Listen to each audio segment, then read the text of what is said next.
Rome had never seen such horror. On a hot August morning in 216 BC, 80,000 Roman soldiers marched into a trap they could not escape. A trap set by a genius named Hannibal Barca.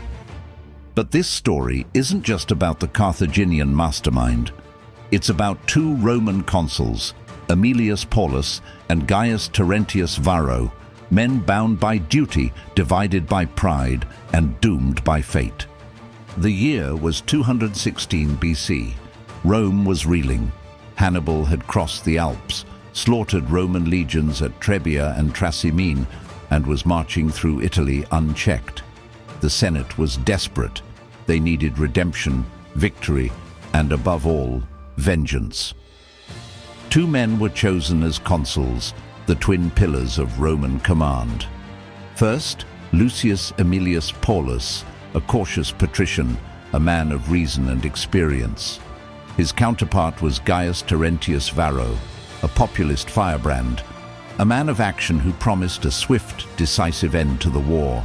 Their leadership would alternate by day, an ancient Roman system meant to balance power, to prevent any one man from becoming a king. But on the battlefield of Cannae, this system would become a fatal flaw, a crack in the armor of the Republic that Hannibal would exploit with terrifying precision. One consul urged caution, the other craved a glorious, head-on collision. For Rome, the choice between them would mean the difference between survival and annihilation. Hannibal watched Rome's response with cold precision. He knew their pride. He knew their deep-seated need to crush him in open battle, to prove the superiority of the Roman legion on the field. At Cannae, near the dusty Apulian plains, he offered exactly what Rome desired, a decisive confrontation. He positioned his smaller, more diverse army in a way that seemed to invite attack, baiting the largest army Rome had ever assembled. 80,000 Roman and allied troops gathered, their dense formations a sea of steel and crimson banners, a testament to the Republic's might. That day, it was Varro's turn to command. Eager for glory and fueled by popular demand for a final battle, he overrode Paulus's more cautious advice.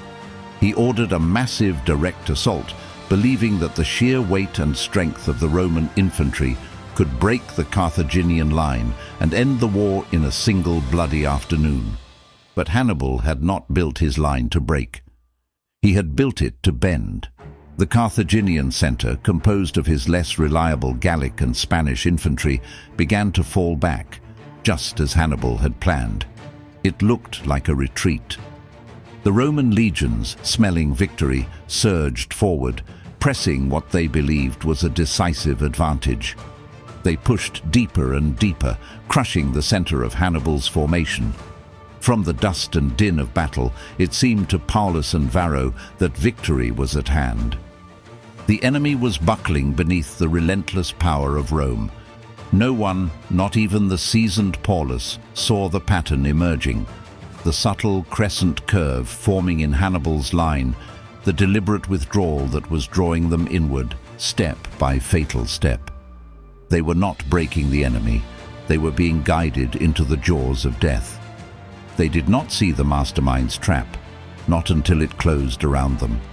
As the Roman infantry pushed forward, Hannibal's elite African heavy infantry, held in reserve on the flanks, pivoted inward. At the same time, Hannibal's superior cavalry, having already routed the Roman horsemen, swept around behind the legions, sealing the only path of escape. The trap was sprung. 80,000 men were suddenly encircled, caught from all sides. The Roman formation, their greatest strength, became their tomb.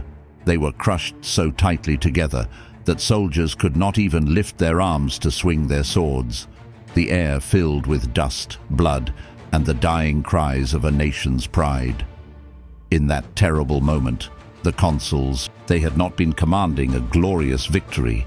They had been leading their men into history's most perfect and most brutal ambush. Unyielding fought to the end. He was struck down in the chaos, refusing to flee and choosing to die with his men.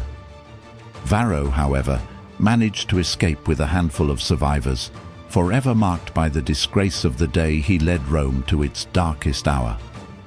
When news of the disaster reached Rome, the city froze in a collective, horrified silence.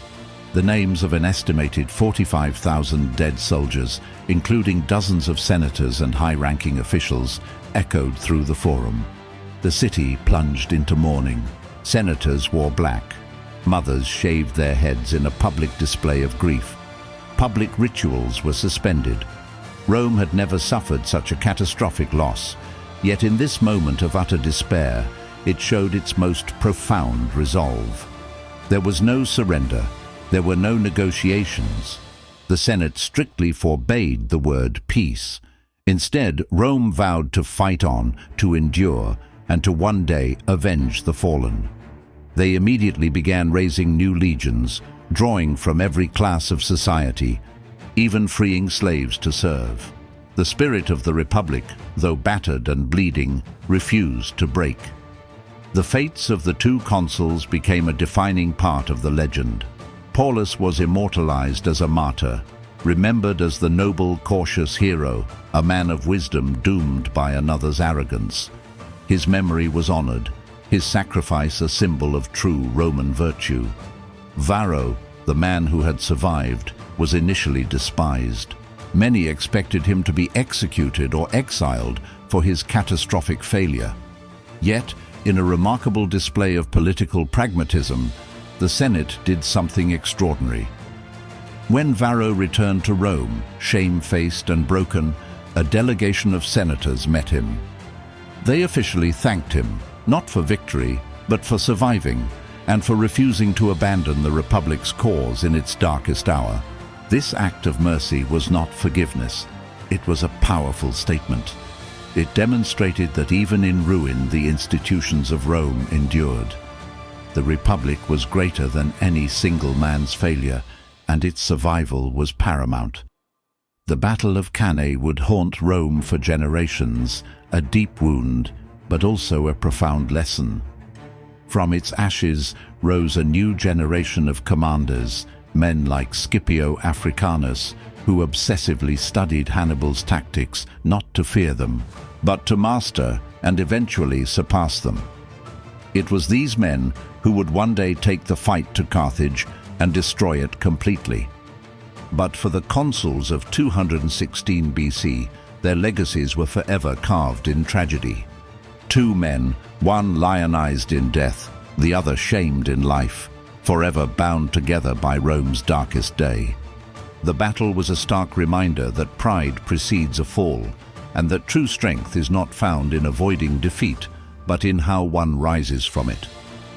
Hannibal's greatest victory was not just the slaughter of legions, it was the shattering of Rome's illusion of invincibility. He proved that the Republic could bleed, that it could be brought to the very brink of collapse. And yet, it was from that ruin, from the ashes of Cannae, that Rome learned the lessons it needed to become eternal. Thank you for watching. If you found this piece of history as fascinating as I do, please consider liking this video and subscribing to the channel for more stories from the ancient world. We'll see you in the next one.